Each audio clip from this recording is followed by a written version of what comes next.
অস্ট্রেলিয়ার বোলিং আক্রমণকে কাঁপিয়ে দিয়েছেন বাংলাদেশের ব্যাটাররা। তানজিদ হাসানের ঝড়ো ব্যাটিং, নাজমুল হোসেন শান্তর দায়িত্বশীল বড় ইনিংস, শক্ত ভিত পায় বাংলাদেশ।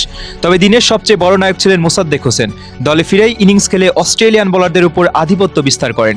ইনিংসের শুরুতে কিছুটা ধাক্কা খেলেও মাঝের ও শেষের দিকে কয়েকজন ব্যাটারের দায়িত্বশীল ব্যাটিংয়ে প্রতিদ্বন্দ্বিতাপূর্ণ সংগ্রহ করে তোলে টাইগাররা। বিশেষ করে মোসাদ্দেক হোসেনের অপরাজিত ইনিংস ছিল বাংলাদেশের ব্যাটিংয়ের মূল আকর্ষণ। ওপেনিংয়ে নামা সৌম্য হাসান মাত্র ৫ রান করে ফিরে গেলেও অপর প্রান্তে আক্রমণাত্মক ব্যাটিং করেন তানজিদ হাসান। মাত্র ৪৪ বলে ৫৪ রানের ঝকঝকে ইনিংস খেলেন তিনি। তার ব্যাট থেকে আসে ৭টি ৪ ও ১টি ছক্কা।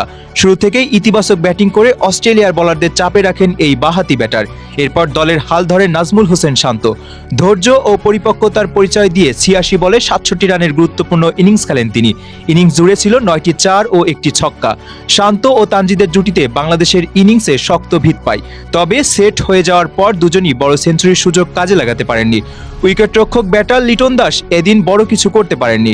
মাত্র ৭ রান করে বিদায় নেন তিনি। তাহিদ হৃদয়ও দীর্ঘ সময় ক্রিজে থাকলেও ৫১ বলে ৩১ রান করেন। তার ইনিংসটি খুব দ্রুতগতির না হলেও দলের রান সংগ্রহে গুরুত্বপূর্ণ অবদান রাখে।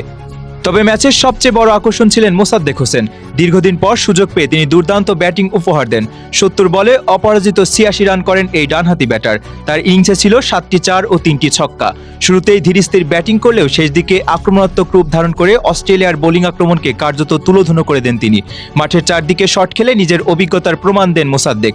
অধিনায়ক মেহেদী হাসান মিরাজ ব্যাট হাতে সফল হতে না পারলেও শেষ দিকে তানজিম আহমেদের ১৬ বলে ২০ রানের কেমিও ইনিংস দলের স্কোর আরও বাড়াতে সাহায্য করে। সব মিলিয়ে বাংলাদেশ ব্যাটারদের সম্মিলিত প্রচেষ্টায় শক্তিশালী অস্ট্রেলিয়ার বিপক্ষে লড়াই করার মতো সংগ্রহ দাঁড় করিয়েছে। তবে ইনিংসের আসল নায়ক ছিলেন মোসাদ্দেক হোসেন। তার অপরাজিত ৮৬ রানের ইনিংসই বাংলাদেশের আশা ভরসার প্রধান ভিত্তি হয়ে উঠেছে। বাংলাদেশের বোলারদের দুর্দান্ত নৈপুণ্যের সামনে অসহায় হয়ে আত্মসমর্পণ করেছে অস্ট্রেলিয়ার ব্যাটিং লাইন আপ। ইনিংসের শুরুতেই তাসকিন আহমেদ ০ রানে শটকে ফিরিয়ে স্বপ্নের সূচনা এনে দেন। এরপর মুস্তাফিজুর রহমানের শিকার হন মার্নাস লাবুশেন। মাঝের দিকে কুপার কনলি ৩৫ এবং অ্যালেক্স ক্যারি ৪৭ রান করে কিছুটা প্রতিরোধ করার চেষ্টা করলেও মোসাদ্দেক হোসেন ও নাহিদ রানার দারুণ বোলিংয়ে সেই আশা শেষ হয়ে যায়। নাহিদ একাই ৪টি গুরুত্বপূর্ণ উইকেট তুলে নিয়ে ম্যাচের মোড় ঘুরিয়ে দেন। শেষ পর্যন্ত নিয়ন্ত্রিত বোলিংয়ে অস্ট্রেলিয়াকে চাপে রেখে বাংলাদেশের জয়ের ভিত গড়ে দেন বোলাররা।